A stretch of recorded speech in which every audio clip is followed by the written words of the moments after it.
Muy buenas noches a todos. Bienvenidos a la primera sesión del programa académico de la región centro de la Academia Mexicana de Pediatría. Soy el doctor Javier de Jesús Novales Castro. El doctor Villanueva, Héctor Villanueva Cliff, presidente de la Academia Mexicana de Pediatría, me hizo el honor de invitar a coordinar el capítulo centro, o más bien la región centro de nuestra academia, a partir del mes de octubre del año anterior. Por tal motivo me reuní con los doctores Víctor Manuel Gutiérrez Gómez, presidente de la Academia Mexiquense del Estado de México, y con el doctor Enrique Girón Huerta, presidente del recién formado capítulo Puebla de la misma Academia Mexicana de Pediatría, para elaborar un programa de trabajo académico con los pediatras de la región centro de nuestro país. De tal manera que decidimos realizar las sesiones académicas el último martes de cada mes a las 9 p.m., como estamos empezando. Realizamos un programa con profesores expertos en los temas que se desarrollarán.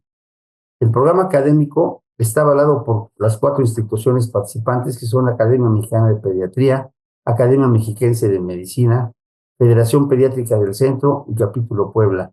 Y tiene también, está en trámite la certificación del Consejo Mexicano de Certificación en Pediatría. El programa me voy a permitir compartirlo con ustedes. Es muy sencillo. No es esto, perdón. Uy, perdón. No sé por qué estaba abierto esto. Ay, ¿dónde estás? No, esto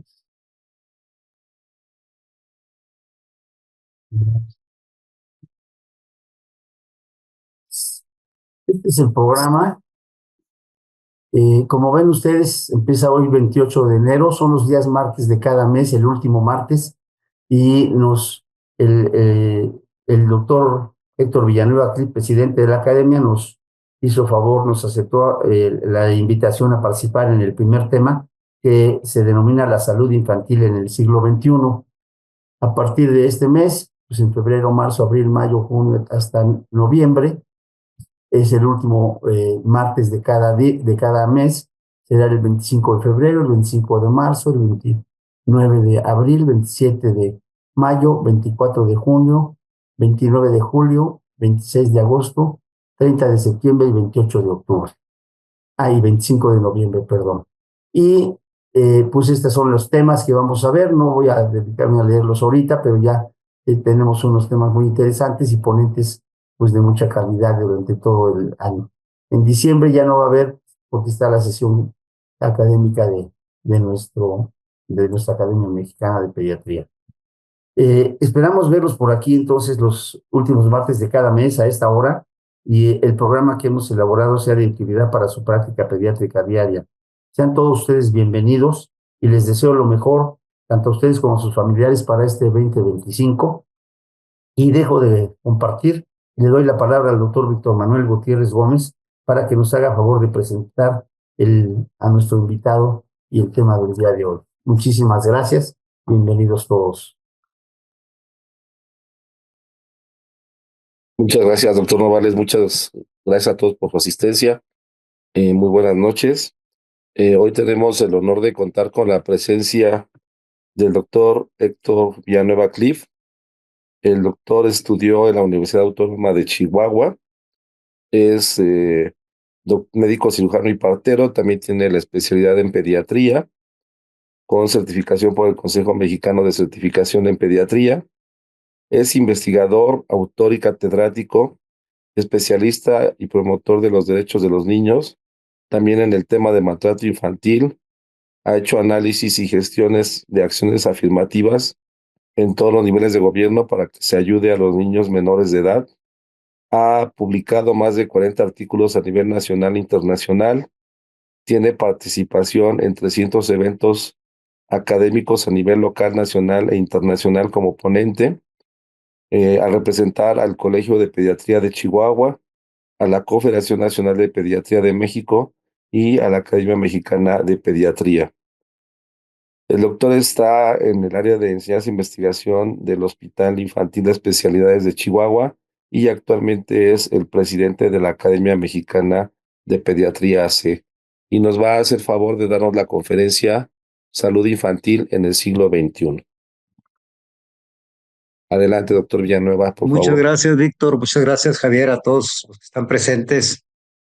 Es para mí un honor y un gusto estar con ustedes iniciando las sesiones de la región centro. La idea que tenemos como academia es poquito a poquito que se vaya divulgando más lo que hace la academia y que trabaje en conjunto con otras instituciones como la Academia Mexiquense, en este caso con la Federación Centro que preside Víctor Manuel, que está aquí con nosotros. Entonces voy a platicarles un poquito de uno de los problemas más frecuentes que consideramos existe en relación a la salud del siglo XXI del niño y del adolescente, niño, niña y adolescentes, que es la violencia y salud mental.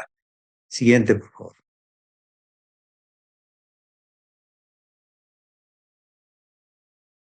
Un saludo desde el anterior, por favor. Un saludo desde el Hospital Infantil de Especiales de Chihuahua, en el cual tengo el honor de estar ahí como médico, ¿verdad? Y como jefe de enseñanza e investigación. Ahí los veremos nosotros, Dios mediante, el próximo año en el Congreso que vamos a tener en conjunto con el Colegio Estatal de Pediatría para 28, 29 y 30 de agosto. El siguiente. Agradecerles a todos ustedes nuevamente y a la Academia Mexicana de Pediatría que me ha conferido el honor de ser presidente durante el bienio 23-25, de tal manera que estaremos con ustedes hasta diciembre trabajando en esto y luego ya haremos el cambio de mesa directiva. Siguiente. Imagínese si al despertar esta mañana hubiera escuchado en las noticias el anuncio de que los científicos han descubierto una nueva enfermedad, a la cual están expuestos cada año hasta 1.000 millones de niños y niñas en todo el mundo. Imagínese que como consecuencia de ella estos niños quedaran expuestos por el resto de su vida a un mayor riesgo de padecer enfermedades mentales, trastornos de ansiedad, enfermedades crónicas como cardiopatías, diabetes, cáncer, infecciones como VIH y otros problemas sociales como delincuencia y abuso de drogas. Si existiera esta enfermedad, sí, ¿qué haríamos? La siguiente. La verdad es que esta enfermedad sí existe. Se trata de la violencia contra los niños y niñas. Por eso, una de las primeras cosas que debemos hacer es apoyarnos en la evidencia que ya tenemos para tomar medidas preventivas eficaces y sostenibles a fin de prevenirla. La comprensión y la prevención de la violencia contra niñas y niños desde que nacen hasta los 18 años de edad ha estado avanzando rápidamente, aunque es necesario hacer una inversión mayor para aumentar nuestros conocimientos acerca de la mejor manera de prevenir esta violencia. Ya contamos con la evidencia suficiente para que podamos acabar con ella y reemplazarla con entornos seguros, estables y enriquecedores donde los niños y niñas puedan desarrollarse plenamente. Siguiente.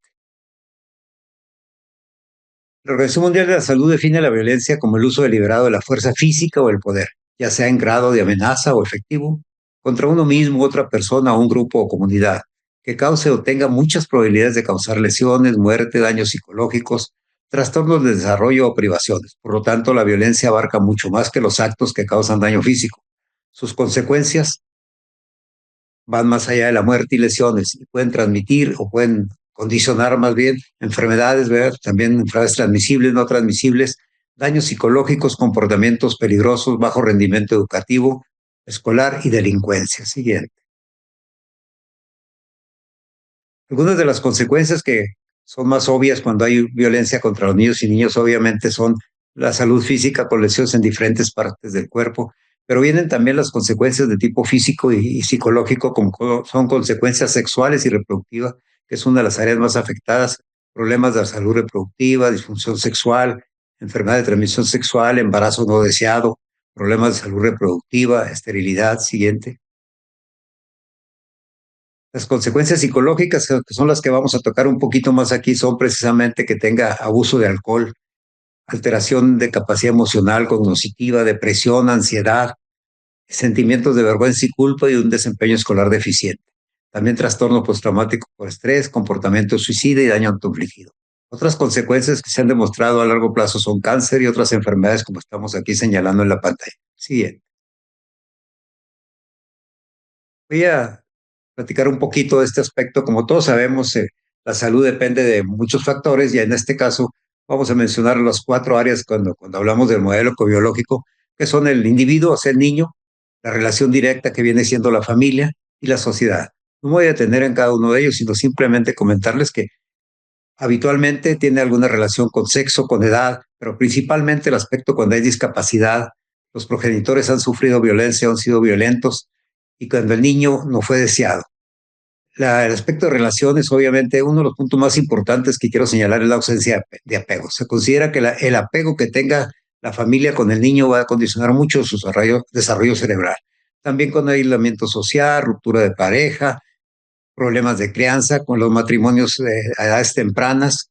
Esos son aspectos de la familia. En la comunidad, pues nada más veamos cuántos factores pueden influir, que muchos de ellos los conocemos, como pobreza, inequidad, la tolerancia que tenemos habitualmente a la violencia, inequidad social y de género y otros servicios de apoyo, y el aspecto social en forma general, la desigualdad de género, aspectos económicos, pobreza y normas socioculturales que disminuyen la posición de niños y niños con los padres y madres, y leyes que, aunque existen algunas de ellas, habitualmente no se llevan a cabo su cumplimiento. Siguiente. ¿Qué impacto va a tener la violencia en los niños, niñas y adolescentes? Bueno, pues puede tener tres grupos de impacto que estamos viendo ahí: lesiones, discapacidad y muerte, por supuesto.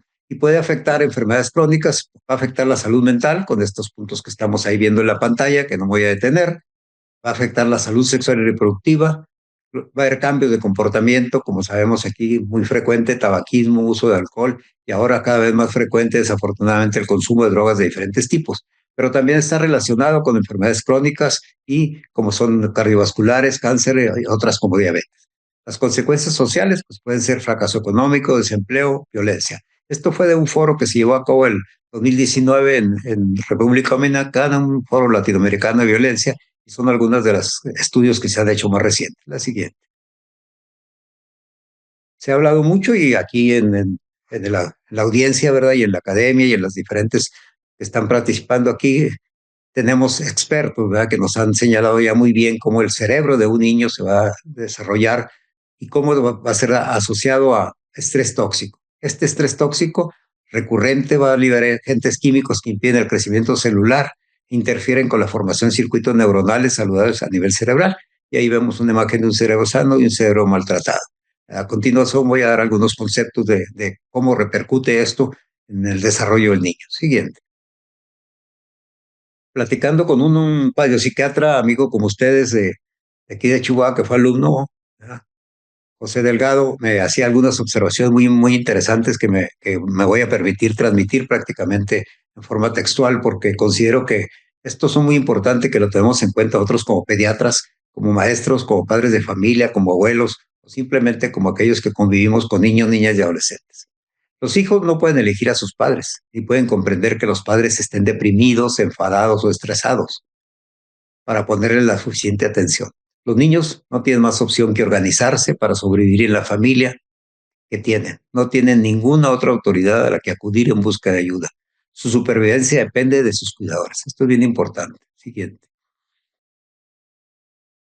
Los hijos, si el pediatra contempla el maltrato infantil como primer paso, todos nosotros los pediatras y los que estamos relacionados con niños, niñas y adolescentes, el segundo paso tiene que ser la creación de un historial de traumas. Aquí vamos cambiando ya el concepto de exclusivamente maltrato infantil a traumas. Ojalá esté por aquí el maestro Loredo, ¿verdad? Que es experto en esto, Abigail Casa y algunos otros de ustedes que trabajan mucho esto, porque tenemos que cambiarlo, sobre todo en niños menores de 7 años y en donde uno o dos de los progenitores cuenten con antecedentes de divorcio, enfermedad mental o uso de sustancia. Fíjense cuántos casos tenemos nosotros, tanto en la consulta como en los internamientos, que cumplen estos requisitos. La prevención del maltrato infantil es más literatura que otra cosa. No impacta dar más datos de incidencia y prevalencia. Debemos impactar con los datos en las consecuencias del maltrato infantil, sobre todo las consecuencias a nivel de salud mental. Siguiente. Tan solo saber que un tercio de los suicidios consumados en el mundo ocurren en niños menores de 14 años, la mitad antes de los 18 y 3/4 partes antes de los 25 años, que algunos hablan de que es una adolescencia prolongada. La edad media de presentación de estos trastornos mentales es de 14.5 años. Entonces es muy importante que tengamos en cuenta estos conceptos. La prevalencia, las consecuencias alarmantes y terroríficas del estudio encargado al doctor Fusser Poli por parte de la Asociación Mundial de Psiquiatría y la Organización Mundial de la Salud, lo publicó en la edición especial en junio del 2024, es lo que concluye. Siguiente. Vamos a soslayar el estudio del doctor Vince Filieti sobre experiencias adversas en la infancia, encargado por el Centro para el Control y Prevención de las Enfermedades en Atlanta. Dicho estudio encontró que las experiencias de maltrato están interrelacionadas y nuestro error es estudiarlas por separado. Es decir, un niño con maltrato infantil probablemente sea víctima de varios tipos de maltrato, como lo sabemos nosotros. El primer lugar donde los efectos del maltrato se hacen evidentes es en la escuela. Más de la mitad de estos niños presentaron problemas del aprendizaje y conducta. La escuela se tiene que convertir en un centro de prevención urgentemente. Aquí vale la pena señalar que por supuesto que tenemos que descartar problemas de tipo de desarrollo neurológico, como puede ser el TDAH o algunos otros problemas físicos que tenga el niño antes de, si no tenemos los datos suficientes para corroborar un maltrato. Lo siguiente. La investigación de Filetti encontró que los niños víctimas de maltrato tienen una probabilidad de intento suicida hasta 5.000 veces superior, así como un 15% más de posibilidades para enfermedad cardíaca isquémica, enfermedad pulmonar obstructiva, enfermedades hepáticas, y tienen el doble probabilidad de sufrir cáncer y 4 veces más de sufrir enfisema. Quizá estemos tratando hoy experiencias que sucedieron hace 50 años a un costo mayor. Ahora que estamos con el diplomado de adolescencia junto con AMSA, Asociación Mexicana de Salud de la Adolescencia y la Academia, se han presentado los temas muy interesantes en el cual se hace énfasis en la necesidad de conocer, de hacer los familiogramas, de saber qué tipo de familias es en la que vive ese niño, niña, adolescente y en una de estas partes lo vamos a comentar. La siguiente. El maltrato es un cincel. Me gustan mucho estas frases que pone el doctor José Roberto Delgado, que da forma al cerebro en desarrollo, generando heridas profundas y duraderas. Tenemos que confrontar a ese artesano con autoridad, con fuerza y todas nuestras posibilidades organizativas, ya que la cuestión no es tanto ver lo que nadie ha visto todavía, sino pensar lo que aún nadie ha pensado acerca de lo que el mundo ve. Pensemos de nueva cuenta en la prevención, por primera vez en las consecuencias. Siguiente. Lo que sucede es que el maltrato infantil como concepto es visto por el público general y desgraciadamente por el público especializado como solo estadísticas. Y ahorita pues ya es muy común desafortunadamente ver tanto sobre todo los periódicos digitales, veía en las diferentes áreas como Facebook, Instagram y demás diferentes noticias en las cuales sufren maltrato principalmente de tipo físico, sexual los menores. Al cambiar el concepto de maltrato por el del trauma, estos niños dejan de ser estadísticas para ser vistos como víctimas reales que presentan consecuencias por trauma del desarrollo. Debemos manejar el concepto de trauma porque el trauma deja consecuencias, no estadísticas, ya que al hablar de maltrato muchas personas creen que se puede desmaltratar o superar. Siguiente.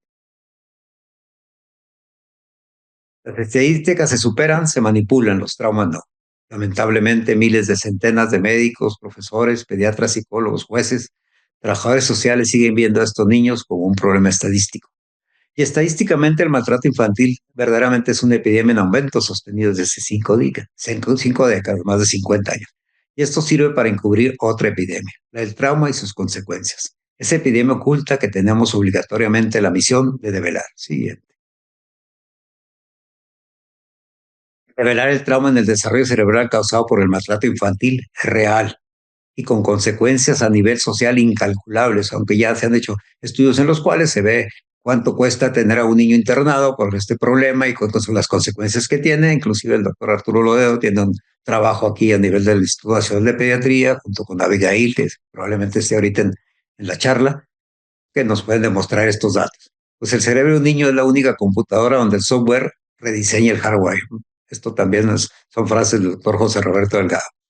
El silencio sobre el trauma también lleva a la muerte física y del alma. El silencio refuerza el aislamiento del trauma. Ser capaz de decir en voz alta a otro ser humano, me violaron o mi esposo me pega. Mi esposa lo llama disciplina. Es una señal de que la curación puede empezar. Cuando enfrentemos el problema, es la primera fase de poder curar este problema. Siguiente. En el consultorio de todos nosotros se debe explorar al niño y al sistema familiar, como lo comentaba ahorita, pero sobre todo se debe explorar la conyugalidad. Los padres de nuestros niños, en el fondo, son pareja, de los diferentes tipos de parejas que hay ahorita. Y en esa figura es donde inicia el primer tipo de maltrato, el maltrato verbal. Dicho maltrato verbal se tornará maltrato físico y posteriormente violencia doméstica a todo el sistema familiar. Tan sencillo como preguntar cómo se comunican como pareja, cómo resuelven las desavenencias, cómo disciplinan a los hijos, cómo los consuelan, etc. Eso abre la oportunidad para que la conyugalidad pueda tener espacio para tener voz si existen problemas de violencia y maltrato temprano. Así. Recordar que cuando niños y adolescentes se presenten dificultades en la esfera mental y en presencia de violencia doméstica o maltrato, todos los diagnósticos de probables trastornos mentales tendrán que esperar, si es que demostramos que existe esto. Mientras en una familia con problemas de conflictividad conyugal, violencia doméstica y maltrato infantil constante, los diagnósticos de problemas mentales en esos niños se deberán escribir con lápiz. Los niños maltratados son un enjambre que genera ruido sutil, pero no una voz clara. Dice William Shakespeare en Macbeth, hay que dar la palabra al dolor. El dolor que no habla gime en el corazón hasta que lo rompe. No dejemos que se rompa el corazón de los niños, niñas y adolescentes. La siguiente. Es nuestro deber cuidar de los niños, hacerles sentir que en todo momento estarán cuidados. Mientras nos centremos en curar, participaremos de ese descuido crónico que el niño viene padeciendo desde largo tiempo. Escuelas y hospitales pediátricos deben ser sentidos y percibidos por nuestros niños y adolescentes como centros de cuidados. La necesidad básica de cuidado es más potente que la necesidad de ser curado. Las cosas que actualmente podemos curar son aún limitadas. Las cosas que requieren cuidado en la infancia pueden ser ilimitadas y eso nos obliga a trabajar en conjunto con el objetivo físico de proporcionar los mejores cuidados posibles. Pues mientras más persigamos lo inalcanzable, hacemos imposible lo realizable. El siguiente. Las consecuencias del maltrato infantil siguen siendo un problema grave de salud pública y muy seguramente la mayor amenaza para nuestro bienestar como país. Esta frase es importante que la recordemos. Las consecuencias del trauma por maltrato infantil siguen siendo un problema grave de salud pública. Desde 1990, la Organización Mundial de la Salud declaró la violencia como un problema de salud pública y muy seguramente la mayor amenaza para nuestro bienestar como país. Actualmente, las mujeres tienen el doble de probabilidades de sufrir violencia que cáncer de mama. La Academia Americana de Pediatría calcula que las armas de fuego matarán al doble de niños que el cáncer. Siguiente. Me gustaría poder separar el trauma de la política, pero mientras sigamos viviendo en la negación y tratando solo el trauma ignorando sus orígenes, estamos abocados al fracaso. En nuestro mundo actual, nuestro código postal determina más que nuestro código genético si tendremos una vida sana y segura.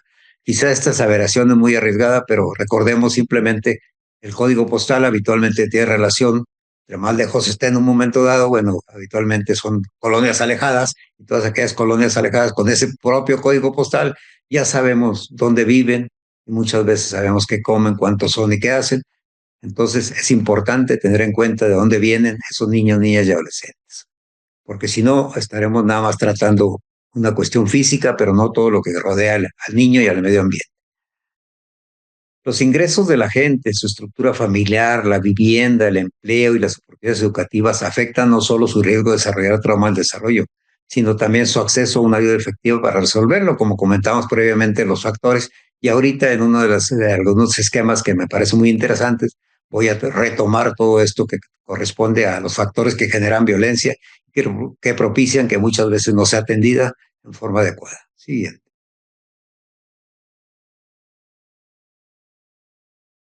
El maltrato y el abandono infantil es la causa más evitable. Esto es un punto importante. Se puede evitar la enfermedad mental que tiene esta causa. Es la causa más común del consumo de alcohol y un factor potente que contribuye significativamente a las principales causas de fallecimiento, como diabetes, enfermedad cardíaca y el suicidio.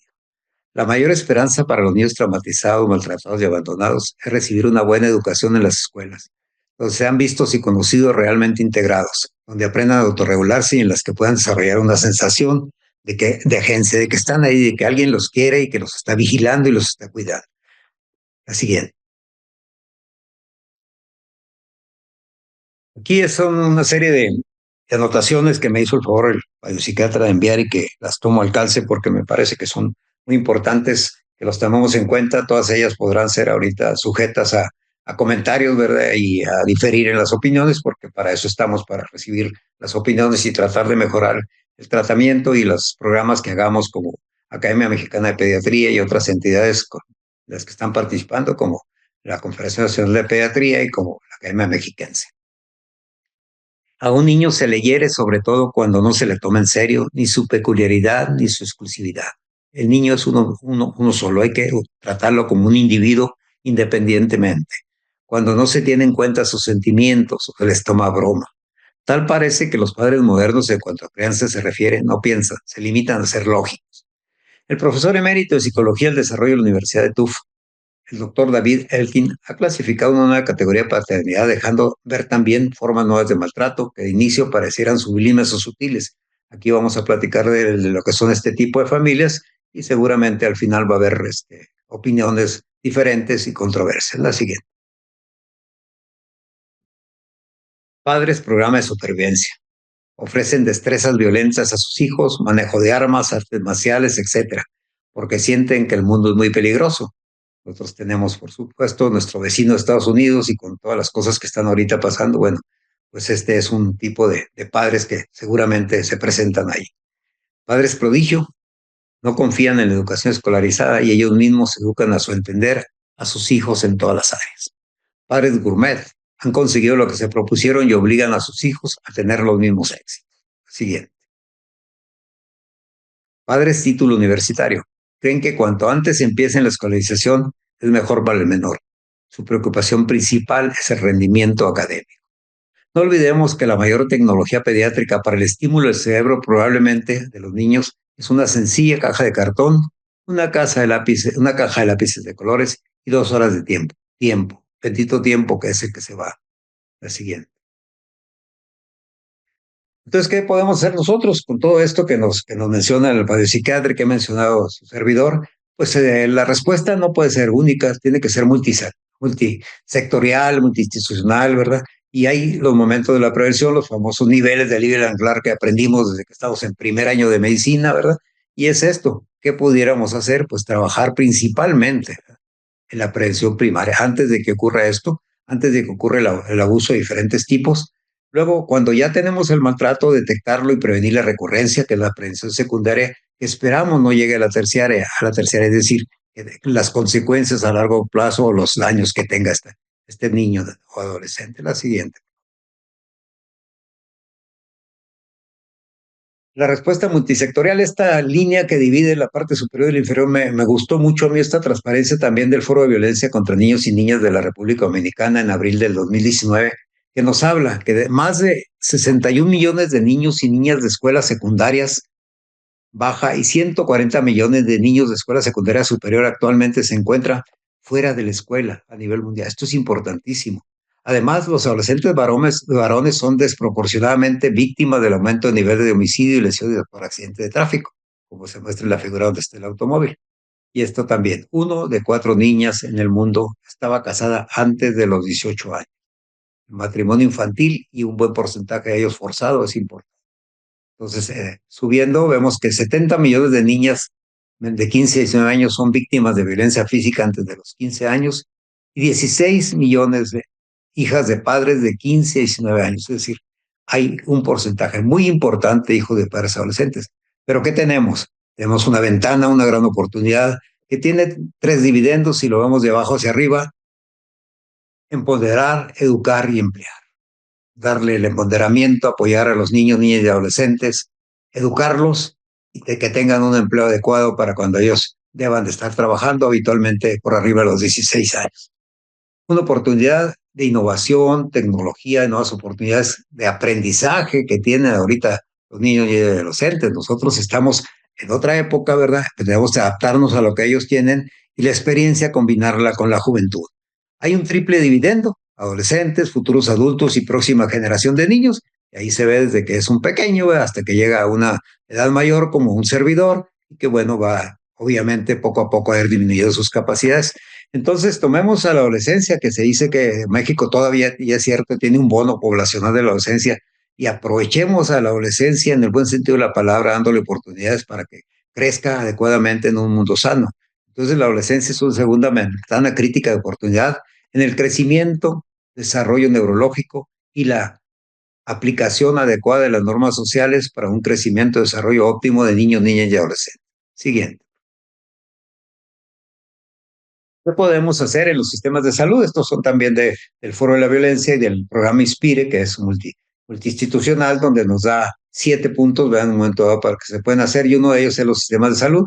Podemos irnos de la izquierda a la derecha de ustedes, pues mejorar la capacidad de proveer de salud, eso lo podemos hacer nosotros, buscándole en un momento dado proveer servicios a las o los sobrevivientes, fortalecer la coordinación del sistema de salud con otros sectores, obviamente educación, el aspecto legal, el aspecto social, económico, recolectar datos, eso es importante, informar adecuadamente, ¿verdad?, las prevalencias de riesgo y consecuencias para la salud, usar la evidencia para informar y para buscar que se desarrollen políticas, lo cual puede hacer en un momento los colegios y sobre todo la Academia Mexicana de Pediatría. Identificar oportunidad para abordar la violencia y la niñez dentro de los programas y servicios existentes. Visitas a hogares, crianza, desarrollo infantil temprano, de los programas que hasta donde yo he revisado tienen éxito en la prevención del maltrato y la violencia, son las visitas durante el embarazo, durante el parto y después del parto. El seguimiento que se da a esa madre, ¿verdad?, sobre todo si es una madre soltera, adolescente, si se da un seguimiento a 2 años, y eso implicaría inclusive trabajar con los 1000 días, con el programa que se ha hecho ya frecuente y que se ha estado trabajando por el sector salud y que también es uno de los propuestas que tienen desde los anteriores gobiernos, pero ahora con el nuevo gobierno de la presidenta Claudia Sheinbaum, que habla de los 1000 días y que se está trabajando en un momento dado por diferentes partes y la academia ya está participando en él. Y abogar por reconocimiento de la violencia de la niñez con un problema de salud, es decir, reconocerlo. Tenemos problemas muy fuertes, pero que aunque no están bien tratados en forma adecuada y faltan medicamentos, quiero poner como ejemplo el cáncer, ya están instituidos, ya se están trabajando. Entonces, el maltrato, la violencia contra niños y adolescentes, considero yo que es un cáncer social que debemos nosotros de buscar la manera de prevenirlo y, si es posible, erradicarlo. La siguiente. Las propuestas así concretas son las siguientes. Las ciudades amigas de la infancia, no me voy a tener ahí, nada más comentarles que esto se originó precisamente en Florencia, Italia, y después ha estado muy exitosamente trabajado en España. Aquí en México hay algunos intentos de hacer esto, pero no se ha logrado. Lo podremos comentar en otra ocasión. Siguiente. Los sistemas de salud escolar, en el cual mediante la conjunción de esfuerzos del sector educativo y el área de la salud, se puede lograr realizar diagnósticos tempranos y manejo adecuado para prevenir rezago educativo y alteraciones de salud. Aquí hay gente de la academia y gente de los colegios que ha estado trabajando. Aquí está el doctor Reinaldo Michel, un buen amigo de la Academia Mexicana de Pediatría que tiene experiencia en esto también y pudiera después hacernos algún comentario. Yo quiero centrarme al final en este último, que es el establecimiento del defensor de los derechos de las niñas y adolescentes, porque tenemos una Comisión Nacional de Derechos Humanos y tenemos comisiones de derechos humanos en cada uno de los estados. Sin embargo, no existe una figura verdaderamente que se dedique para trabajar en la protección del menor, para que todos esos derechos que son violados diariamente de los niños, niñas y adolescentes tengan una persona y un equipo, sobre todo de trabajo, que pueda atender a aquellos niños que no van a la escuela, aquellos niños que viven en la calle, aquellos niños que son padres de adictos y que ellos mismos son adictos, aquellos niños que son utilizados como parte del crimen organizado, en fin, un buen número de aspectos que podemos mejorar. El siguiente. Ya en 1991, el maestro Jesús Cumate, ilustre pediatra mexicano, ¿verdad?, escribía un artículo en el Boletín del Hospital de México y como Academia Mexicana de Pediatría, donde nos señalaba una serie de circunstancias, prácticamente un checklist de todos los problemas que existían en relación al maltrato infantil o a la violencia infantil, al descuido con los niños, que puede ser inclusive negligencia para aplicar vacunas. Y hay una frase ahí que pues, la mayoría de nosotros conocemos dentro de ese trabajo que publica el maestro Cumate. En la vida hay muchas necesidades a las que se les puede decir mañana, a la de los niños no. En cada instante se están formando su sangre, se fortalecen sus huesos, se desarrolla su mente y sensibilidad. Su tiempo es hoy. No hay más, el tiempo es hoy. Yo recuerdo hace algún tiempo que he enviado cartas a la mayoría de los presidentes de la República y me acuerdo que he mandado por lo último al doctor Cedillo y después a Vicente Fox y algún otro más, y donde le decía que se dice mucho que los niños son el futuro de México, pero no son el futuro de México, son el presente de México y probablemente el futuro si logran desarrollarse. La siguiente. Y como me comentaban alguna vez en una reunión que teníamos en Chicago, estábamos en una reunión de maltrato infantil, está el Procurador de la Defensa del Menor a nivel nacional y diferentes instituciones, y nos decía un dominicano así, folclórico como son ellos, ¿verdad? Con el debido respeto, el esposo de una psicóloga que estaba y decía, oye, chicos, ustedes ya hicieron todo, dice, pero le está faltando las leyes. O sea, si no tenemos las leyes adecuadas y si no tenemos cómo se puedan cumplir todo esto, realmente nos vamos a sacar corto y van a ser puras pues, quimeras los que tengamos. Este es un resumen brevemente de un trabajo de un académico de la UNAM, ¿verdad? Un abogado distinguido, donde hace algunas reflexiones sobre el por qué es necesario establecer el ombudsman de niñas, de niños y adolescentes. Siguiente. Este defensor de los niños debería estar facultado para mantener debates públicos a fin de fomentar corrientes de opinión e influencia en la actitud de los funcionarios que aplican las disposiciones que afectan a los niños. Y menciona de manera general algunos de los problemas que casualmente son muy semejantes a los que el maestro Kumate menciona en su artículo. Deserción escolar, reprobación, retraso psicomotor, aumento de bullying, educación a los niños marginales, siguiente. Fondo Económico para la Educación Integral, programas de educación para familias. Ahorita que estamos con este problema tan serio, ¿verdad? La entrada del nuevo presidente de los Estados Unidos, la convivencia ambiental, el aspecto de vigilancia y apoyo al núcleo familiar, los sistemas, este es un punto importante también, la vigilancia de los temas jurídicos de adopción y la certificación de programas de hospitales amigas del niño, que ese considero yo que se está llevando en forma adecuada. El siguiente. Considero que nuestro país actualmente cuenta con los recursos humanos de las organizaciones civiles, colegios, escuelas, universidades y academias como la Academia Mexicana de Pediatría, la Academia Mexiquense que están colaborando con nosotros, los cuales podemos y deberíamos trabajar en forma práctica y efectiva en este proyecto en forma conjunta. La siguiente. Esta frase me encanta, no hay nada más poderoso que una idea a la que le ha llegado su tiempo, de Víctor Hugo. Y sabemos y creemos y esperamos que a la protección de los menores le haya llegado su tiempo. La siguiente. Muchas gracias por su atención, Dios los bendiga hoy y siempre y estoy en espera de sus preguntas que serán coordinadas por los compañeros Víctor Gutiérrez y Jesús Javier Novales. Muchas gracias. Muchísimas gracias, doctor Villanueva, muy amable. Ha sido una excelente ponencia en la que nos ha marcado, pues, lo que debemos de tratar de prevenir y sobre todo de identificar y reconocer cómo es el maltrato. ¿Cuántos niños no hemos visto con traumatismos de diferentes tipos que nunca reconocimos que han sido maltratados? Seguramente todos hemos visto alguno de ese tipo. Y bueno, pues es importantísimo el mensaje que nos deja para hacerlo. El doctor Michel pregunta que si la academia tiene voz en el Consejo General de Salubridad. No sé si quiera. No, Reinaldo, no está en el Consejo General de Salubridad, está nada más como órgano asesor, pero sí nos permiten y estamos trabajando con la Secretaría de Salud en las diferentes áreas que pueden llegar a llevar a cabo este tipo de programas. Necesitamos volver a meter una propuesta. Recuerden que hubo unos cambios que se hicieron cuando el presidente anterior, ¿verdad? En diferentes áreas que estaban y ya no están. Entonces, ahorita nos acaban de invitar a participar y ya nada más es cuestión de algunos papeles en otra área que es el aspecto de CONAMED como vocal a la Academia Mexicana de Pediatría y tenemos reuniones con la Secretaría de Salud de diferentes dependencias como órgano asesor.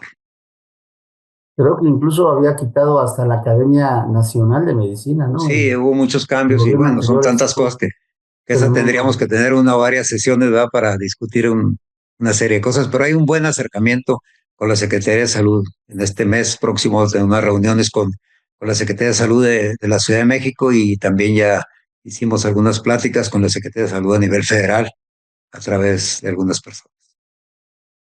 Nos dice el doctor Daniel Valdés que el artículo 4 de nuestra Carta Magna y la Convención en el artículo 3 hablan del interés superior de los menores. Esto debe ser privilegiado en todos los ámbitos, no de la salud.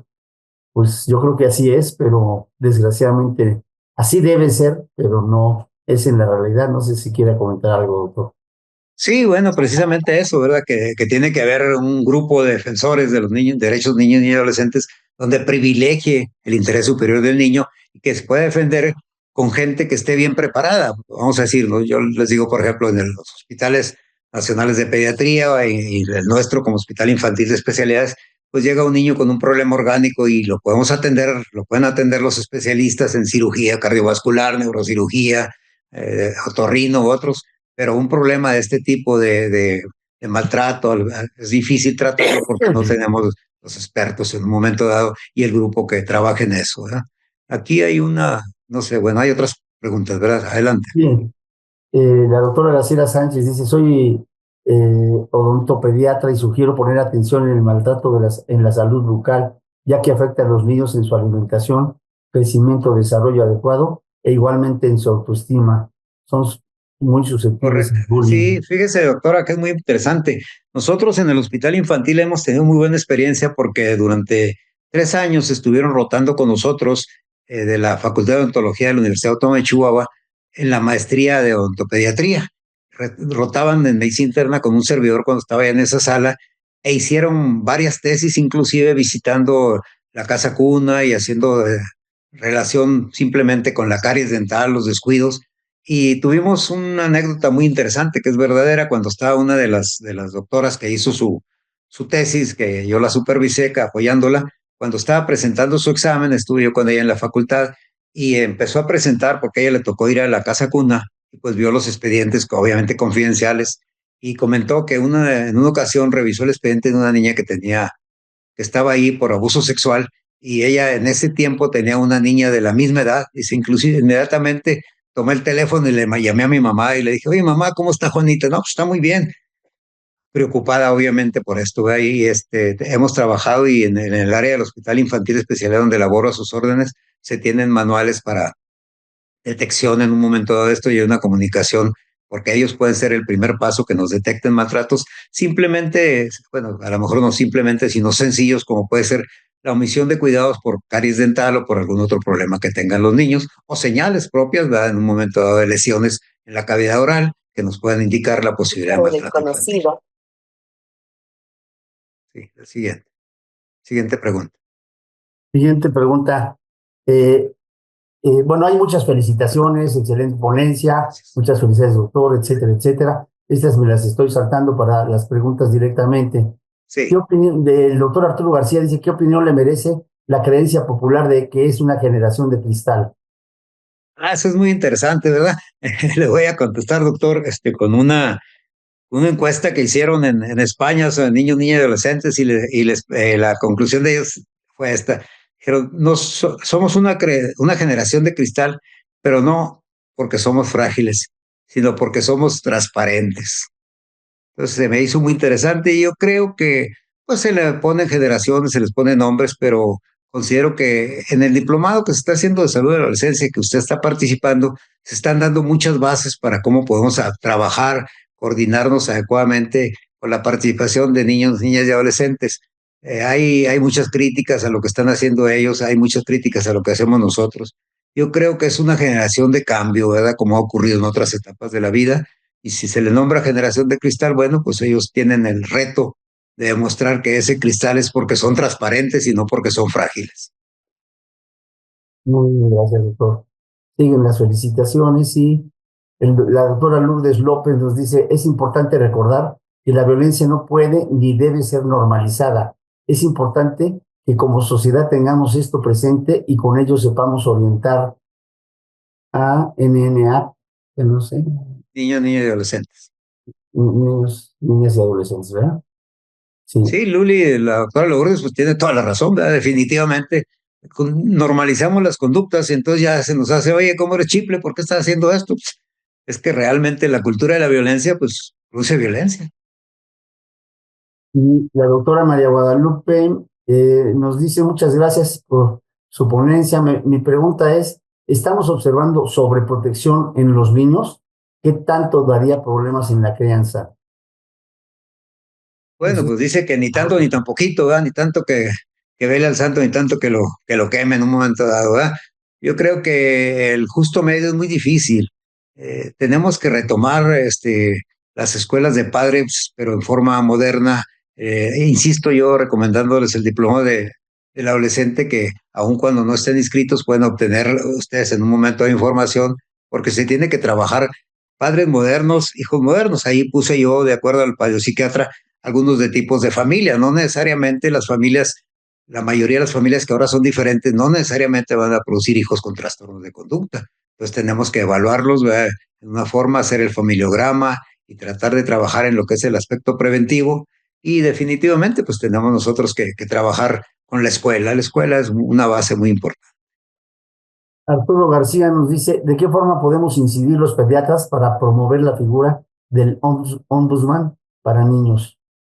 Bueno, vamos a lanzar alguna iniciativa. Precisamente yo les pediría a los que estén interesados, ahí vamos por medio de los capítulos y las regiones de la academia, ver quiénes les interesa trabajar esta figura. Nosotros ahorita actualmente aquí en el estado de Chihuahua la estamos ya buscando, ¿verdad? Con las autoridades respectivas, tanto el DIF como a nivel de gobierno del estado, y creemos que se puede dar. También hemos hecho una propuesta y estamos pendientes de trabajarla con la Academia Nacional de Derecho Internacional.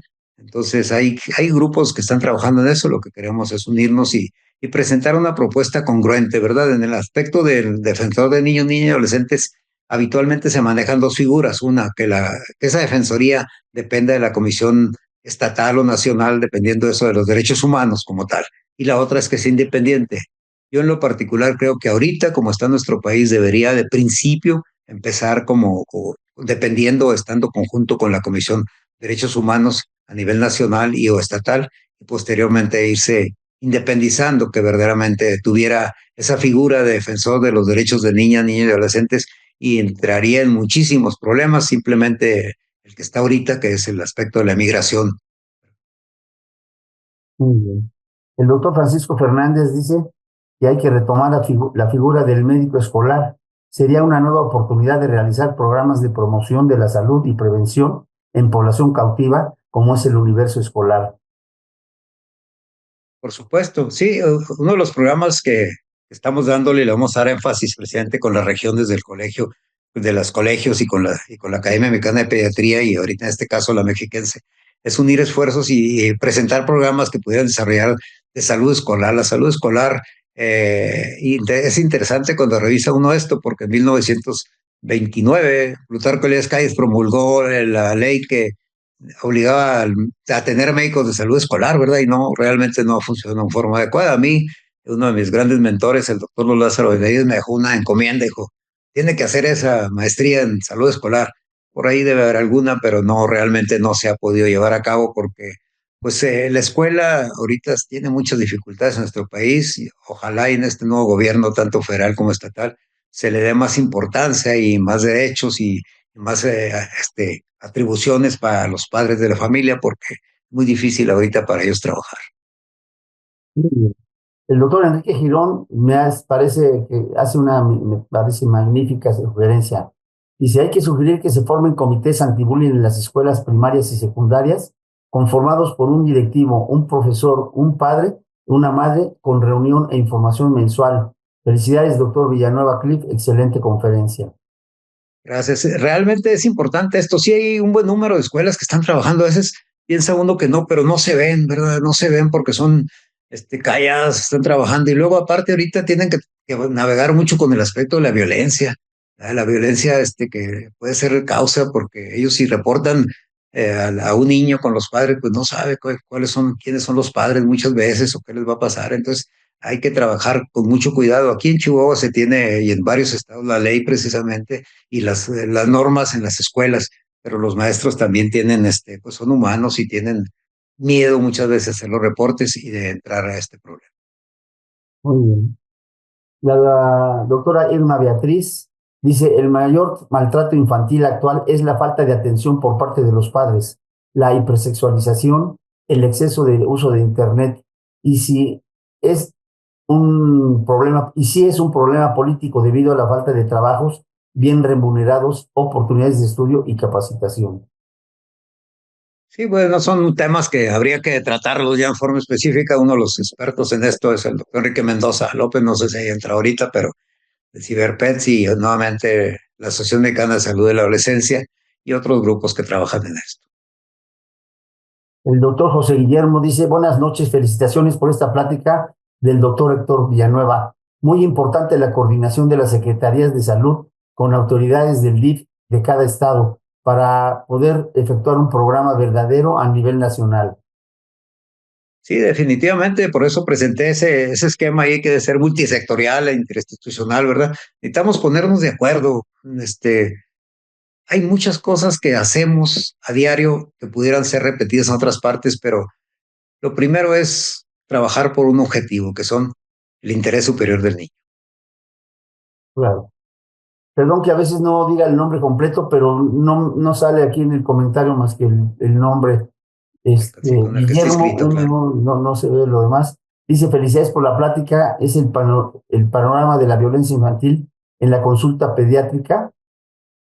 ¿Cuál es el Sí, panorama de la violencia en la consulta pediátrica infantil? bueno, si en la consulta institucional es difícil, en la privada mucho más. Ya veo yo los reportes que se hacen, bueno, muchas veces no tiene la protección de la institución, la confidencialidad. Por eso insisto que debe haber un área específica para manejar los derechos de niñas y adolescentes en el cual, de forma confidencial, anónima, se puedan hacer los reportes y se puedan ejercer las autoridades en un momento dado, bueno, las investigaciones para comprobar o no que existe maltrato.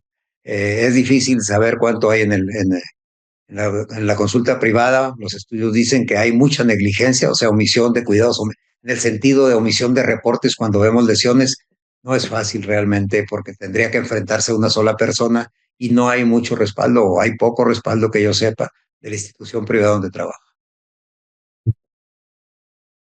El doctor Luis Jorge dice, buenas noches, doctor Villanueva. ¿Podría comentar la violencia en los derechos del niño migrante? Doctor Luis Matos.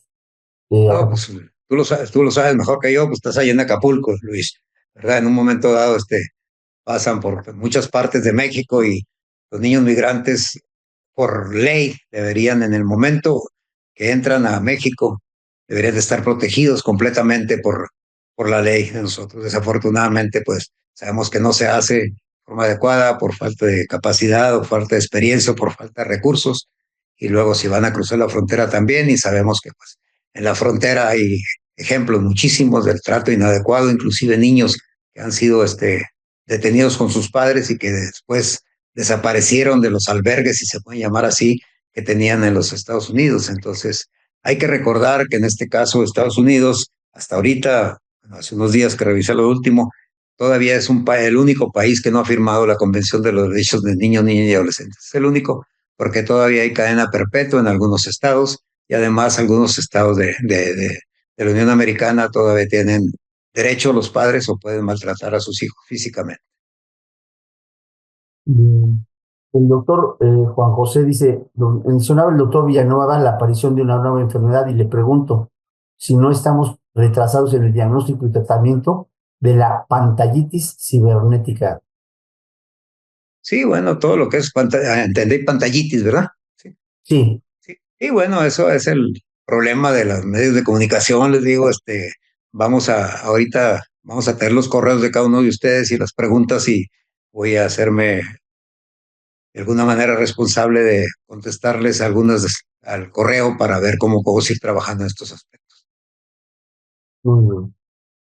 El doctor Mauricio dice, buenas noches. Afortunadamente en Chihuahua hay una integración de la atención que reciben los niños, niñas y adolescentes con el Hospital Infantil de Especialidades del Estado, además de recibir atención psicológica y dental por parte del DIF estatal. Hay mucho que hacer como sociedad para integrar mejor la atención educativa, deportiva y en otras áreas. Sí, gracias, Mauricio. Sí, realmente puedo decirlo con gusto y con orgullo que tenemos ya en Chihuahua trabajando desde 1981 en prevención del maltrato infantil y a partir de los últimos 25 años prácticamente en el Hospital Infantil se constituyó la Clínica de Prevención del Maltrato al Menor. Hay un convenio de trabajo en el cual el DIF estatal, la Procuraduría de Defensa del Menor, nos hace, pues, responsables de trabajar con los niños, pero nos brinda todo el apoyo y dentro de lo que cabe se están haciendo las cosas en forma adecuada. Agradezco yo por este medio, obviamente, tanto a las autoridades del Hospital Infantil, mi casa cuna, en un momento dado, y agradecer al DIF estatal, el apoyo que nos ha dado y que estamos trabajando proyectos como el Defensor de Niños, Niñas y Adolescentes. Muchas gracias. La doctora María Guadalupe dice, hace años las secundarias tenían un orientador vocacional. Todavía tienen, hay muchas Oigan, escuelas. Sí, sí, todavía. sí. El doctor Froilán Dice, ¿dónde sabe usted que se da más maltrato en México? Muchas felicidades por su conferencia que nos hace reflexionar.